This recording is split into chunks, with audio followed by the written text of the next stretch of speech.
In this video, we're going to show you some simple demonstrations with a car attached with two springs to the sides of a track.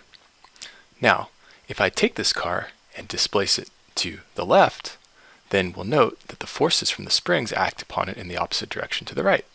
Similarly, if I displace the car to the right, the spring forces act to the left. So this constant back and forth creates an oscillation in the cart's motion. Now, if I initially displace the car by a certain amount and let it go, release it from its initial position, you'll see that that car will oscillate back and forth with decaying amplitude until essentially it comes to rest. Now, if I add some weights to the cart, what do you think will happen to the motion? Notice that with weights attached, the motion of the car is slower, so the period is actually longer.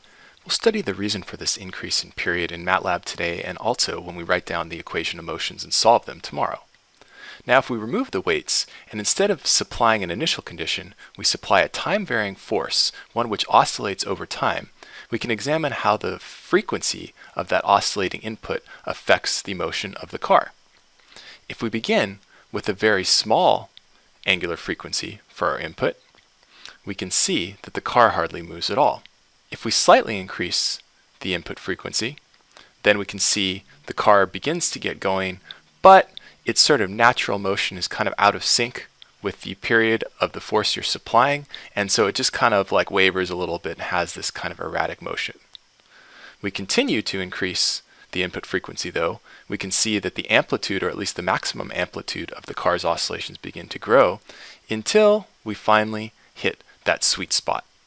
We call this the resonant frequency.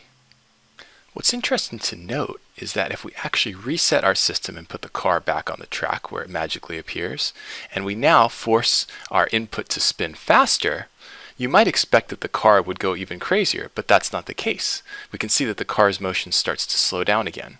So this resonant frequency really is a special one, and we'll see how to find it as we progress further into this module.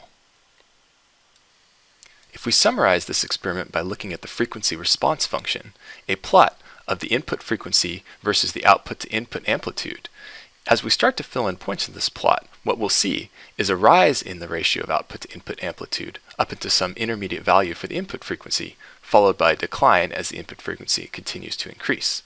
This is very different than what we saw for RC circuits, where the output to input amplitude was a decreasing, monotonically decreasing function of the input frequency omega.